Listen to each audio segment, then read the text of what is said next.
सुप्रभात विद्यार्थियों।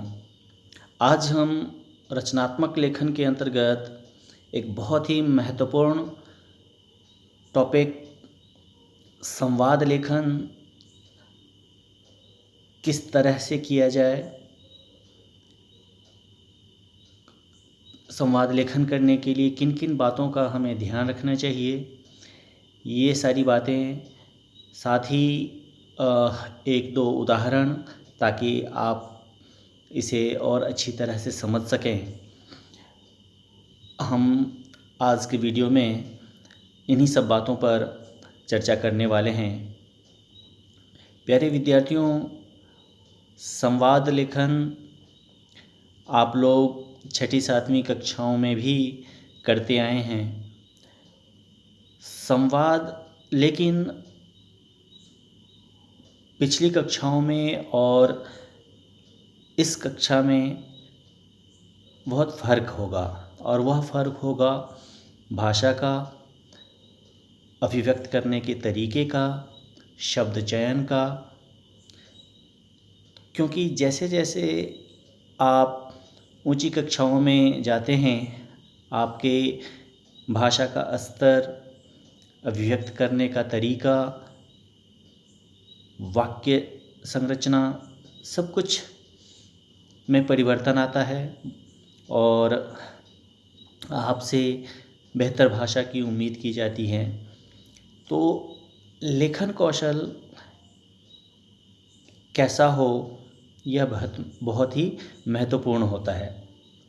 संवाद की बात करें तो संवाद यानी सम जमा वाद। सम का मतलब बराबर और वाद का मतलब बात। तो बराबर की बात हो, यानी आप कुछ कहें, जिससे आप कुछ कह रहे हैं वो भी बदले में कुछ कहे, फिर वो जो कुछ भी कहे या पूछे उस पर आप अपनी प्रतिक्रिया दें। तो इस तरीके से बातचीत यानी संवाद या वार्तालाप, इसमें कम से कम दो व्यक्तियों का होना या दो वस्तुओं के बीच में भी कई बार जो निर्जीव वस्तुएं हैं या सजीव वस्तुएं हैं, निर्जीव वस्तुएं हैं या सजीव चीज़ें हैं, उनके प्राणी के बीच में भी बातचीत की कल्पना की जा सकती है, बातचीत हो सकती है। लेकिन कम से कम दो व्यक्ति या वस्तु अवश्य होंगे। इसीलिए कहा गया है कि दो या दो से अधिक व्यक्तियों अथवा वस्तुओं की तो हम कल्पना करते हैं, बात जो मुख्य तौर पर बातचीत या अपनी बातों को अभिव्यक्त करने का जो मनुष्यों में जो ये गुण मनुष्यों को मिला है, वह मनुष्य को अन्य जीवों से श्रेष्ठ बनाता है। तो यहाँ दो व्यक्ति ही मानकर चलें तो दो या दो से अधिक व्यक्तियों के बीच हुए बातचीत, वार्तालाप अथवा संभाषण को संवाद कहते हैं। आइए अब हम संवाद लेखन करते समय किन महत्वपूर्ण बातों को ध्यान में रखें ताकि आपका संवाद बहुत ही प्रभावशाली हो। तो आइए कुछ महत्वपूर्ण बिंदुओं पर नज़र डालते हैं। अच्छी संवाद रचना के लिए निम्नलिखित बातों का ध्यान रखना आवश्यक है। संवाद छोटे, सहज तथा स्वाभाविक हों। संवाद में किसी प्रकार की बनावट न हो, किसी प्रकार का अतिशयोक्तिपूर्ण चीज़ें ना हों। जितने आप संवाद छोटे छोटे रखेंगे वो उतना ज़्यादा अच्छा माना जाता है। संवाद बोलने वाले का नाम संवादों के आगे लिखा हुआ होना चाहिए। यानी कि जैसे छात्र और अध्यापक के बीच में बातचीत हो तो यदि अध्यापक प्रारंभ कर रहे हैं तो अध्यापक डैश देकर जो कुछ भी वो कह रहे हैं वो, फिर उन्होंने जो कुछ कहा, फिर छात्र अब कुछ बोलेगा तो छात्र डैश देकर फिर आप लिखते हैं। या राम और श्याम के बीच में बातचीत हो रही है, या राधा या मोहिनी के बीच में बातचीत हो रही है, तो नाम लिख के डैश और फिर जो कुछ भी कह रहे हैं या कह रही है वह हम लिखते हैं। संवादों में रोचकता एवं सरसता हो, बातें बिल्कुल नीरस ना हो, उबाऊ ना हो, उसमें रोचकता बनी रहे, उसमें सरसता बनी रहे, कहने का ढंग ऐसा हो कि वह रुचिकर लगे। तो इन सब चीज़ों का भी हमें ख्याल रखना होता है। अब हम भाषा की बात करें तो भाषा बहुत ही सरल, स्वाभाविक और बोलचाल के निकट की होनी चाहिए। क्लिष्ट शब्दों से हमें बचना चाहिए, सरल शब्दों का प्रयोग करना चाहिए, आसान शब्दों का प्रयोग करना चाहिए, ताकि जिससे आप कह रहे हैं वो उसे सुगमता से समझ सकें। प्रसंग के अनुसार संवादों में व्यंग विनोद का भी समावेश हो, यानी कि जो कुछ जिस विषय पर लिखने के लिए बोला गया है उसमें थोड़े से हंसी मजाक के शब्द भी, हंसी मजाक के भाव भी आने चाहिए, ताकि वह सरस बने रहे। संवाद जिस विषय या स्थिति से संबंधित हो उससे हमें भटकना नहीं चाहिए, उस पर कायम रहना चाहिए, उन चीज़ों को हमें बिल्कुल ध्यान में रखना चाहिए और हमें विषयांतर नहीं करना चाहिए कि हम बातें मान लीजिए कर रहे हैं संवाद में भ्रष्टाचार पर या स्वच्छता पर या बेरोज़गारी पर, और आप बेरोज़गारी और भ्रष्टाचार से हटकर आप राजनीति पर बातचीत करने लग गए, तो ये चीज़ें गलत हो जाएंगी। इसीलिए हमें उसी पर केंद्रित रहना है जिस विषय पर हमें लिखने के लिए कहा गया है। अगले बिंदु की बात करें तो कह रहे हैं यथास्थान मुहावरों तथा लोकोक्तियों के का भी हमें प्रयोग करना चाहिए। इससे क्या होता है कि जो भाषा है वो बहुत प्रभावशाली होती है, जो आप कहना चाह रहे हैं वो बहुत ही प्रभावपूर्ण तरीके से सुनने वाले तक पहुंचता है और आपके बातों में ऐसा लगता है कि कुछ वजन है, बात आप बहुत ही अच्छी कर रहे हैं।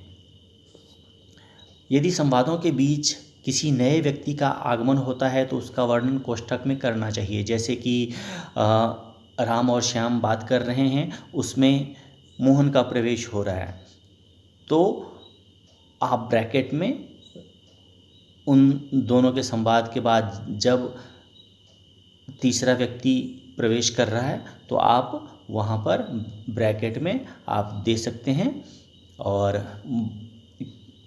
लिख सकते हैं कि मोहन या सुरेश या XYZ जो भी व्यक्ति हों उनका प्रवेश, ऐसा करके आप लिख सकते हैं। यदि संवाद बहुत लंबे चलते हैं तो बीच बीच में जगह बदलती हैं, तो उसे दृश्य 1 दृश्य 2 करके, जैसे संवाद बहुत लंबे समय तक चल गया, 3-4 घंटे चल गया, तो अब क्या है कि आप उसमें कह सकते हैं कि 2 घंटे बाद या कुछ समय पश्चात, ऐसा करके भी आप ब्रैकेट में उसे लिखकर उस संवाद को जारी रख सकते हैं। इसके बाद अब हम बात करेंगे 1-2 उदाहरण जिससे कि यह बातें और स्पष्ट हो जाएं। जो मुख्य बातें संवाद लेखन के समय हमें ध्यान रखनी चाहिए थी वो सारी बातें हमने लगभग कर ली हैं। आप लोग उन बिंदुओं को बारंबार पढ़ेंगे और उसे ध्यान में रखने की कोशिश करेंगे। अब एक उदाहरण लेते हैं जिसमें अध्यापक और अभिभावक बातचीत कर रहे हैं। अध्यापक कह रहे हैं कि आपके बेटे आर्यन को कल मैंने विद्यालय परिसर में मोबाइल फ़ोन पर बात करते करते देखा था। इसी संदर्भ में मैंने आपको बुलाया है। अब जो विषय है कि आर्यन स्कूल कैंपस में मोबाइल चलाते हुए पकड़ा गया और इस संदर्भ में अध्यापक अभिभावक को स्कूल बुलाते हैं। अभिभावक जवाब देते हैं कि मैं माफ़ी चाहता हूँ, परंतु कल वह गलती से मोबाइल फ़ोन विद्यालय ले आया था।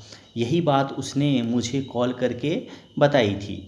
आपने उसी समय उसे देखकर गलत समझ लिया होगा। तो जो अभिभावक हैं वो क्षमा मांगते हुए अपनी बात कहते हैं कि मेरा बेटा ऐसा नहीं है और गलती से उसके साथ मोबाइल चलाया है, और यही बात बताने के लिए कि मैं परेशान ना हूँ उसने मुझे कॉल करके बताने के लिए फ़ोन किया था, और इसी बीच आपने देखा और ऐसा हुआ। अध्यापक कहते हैं कि मैं भी यही सोच रहा था कि आर्यन एक अनुशासन प्रिय लड़का है, वो विद्यालय का अनुशासन कभी नहीं तोड़ेगा। अभिभावक कहते हैं कि आपका बहुत धन्यवाद कि आप उसके विषय में सब कुछ जानते हैं और उसकी हर गलती के प्रति सावधान भी हैं आप। अध्यापक आगे कहते हैं कि आजकल इन मोबाइल फ़ोनों से बच्चे में अनुशासनहीनता बढ़ती जा रही है। बच्चे अनुशासन का पालन और एकाग्रता को वो भंग कर रहा है मोबाइल। इस कारण से अतः एक अभिभावक होने के नाते आपको अपने बच्चे को मोबाइल के प्रयोग पर पाबंदी लगा देनी चाहिए। अभिभावक कहते हैं कि इस बात पर मैं अवश्य गौर करूँगा। धन्यवाद। तो प्यारे विद्यार्थियों, मोबाइल का सदुपयोग और दुरुपयोग आप लोग बेहतर जानते हैं। जो चीज़ें एक पल हमारे लिए नुकसानदायक होती हैं, वहीं अगर हम उसको सही तरीके से प्रयोग करते हैं तो वही हमारे लिए लाभकारी भी हो जाती हैं। तो निर्भर करता है कि हम किस वस्तु का किस रूप में इस्तेमाल करते हैं, यह अलग बात है। लेकिन यहाँ हमने देखा कि अध्यापक और अभिभावक के बीच जिस मुद्दे पर बात हुई वो आद्यंत बनी रही, विषयांतर नहीं हुआ, विषय से भटके नहीं, एक ही मुद्दे पर दोनों के संवाद थे। और इस तरह से संक्षेप में बहुत ही चयनित शब्दों द्वारा, सटीक शब्दों द्वारा दोनों अपनी अपनी बातें कहकर संवाद को समाप्त कर रहे हैं। एक और उदाहरण देखते हैं जिसमें कह रहा है कि स्वच्छता अभियान की सफलता के बारे में दो मित्रों के बीच संवाद लिखने हैं, जो कि लगभग 50 शब्दों का होना चाहिए। तो प्यारे विद्यार्थियों, आइए देखते हैं कि किस तरीके से बातचीत होती है। राकेश और सुरेश के बीच में बातचीत हो रही है। राकेश सुरेश से कहता है, अरे सुरेश, इतनी जल्दी जल्दी कहाँ जा रहे हो? सुरेश, कहीं नहीं, बस आज मेरे विद्यालय के सभी छात्र स्वच्छता अभियान हेतु एक झुग्गी झोपड़ी बस्ती में जा रहे हैं। स्लम एरिया में हम लोग जा रहे हैं और वहाँ सफाई करेंगे। राकेश कहता है, शाबाश, परंतु इन इलाकों में तो सफाई करना बहुत मुश्किल होगा। सुरेश, मुश्किल तो है, परंतु इन्हीं इलाकों में सबसे ज़्यादा स्वच्छता के प्रति जागरूकता की आवश्यकता है। अन्य सभी जगहों पर लोग काफ़ी जागरूक हो चुके हैं, लेकिन यहाँ के लोग अभी भी अपनी सोच को नहीं बदल पा रहे हैं, स्वच्छता के प्रति गंभीर नहीं है, साफ़ सफाई के प्रति गंभीर नहीं है। तो यह बात कहना चाह रहे हैं। तो आपने देखा कि इसमें भी काफ़ी संक्षेप में उसी विषय पर आद्यंत ये दोनों बातें करते हैं। तो प्यारे विद्यार्थियों, उम्मीद करता हूँ कि यह संवाद लेखन के सभी बिंदुओं को ध्यान में रखते हुए आप एक बेहतर संवाद लेखन कर सकेंगे। इस उम्मीद के साथ आज का वीडियो मैं समाप्त करता हूँ। आप लोग अधिकाधिक अभ्यास कीजिएगा और टेक्स्ट के रूप में मैं आप लोगों को कुछ संवाद लेखन करने के लिए दूंगा। आप सब उसे लिखेंगे और मुझे प्रेषित करेंगे, भेजेंगे। मिलते हैं अगली कक्षा में, तब तक के लिए जय हिंद।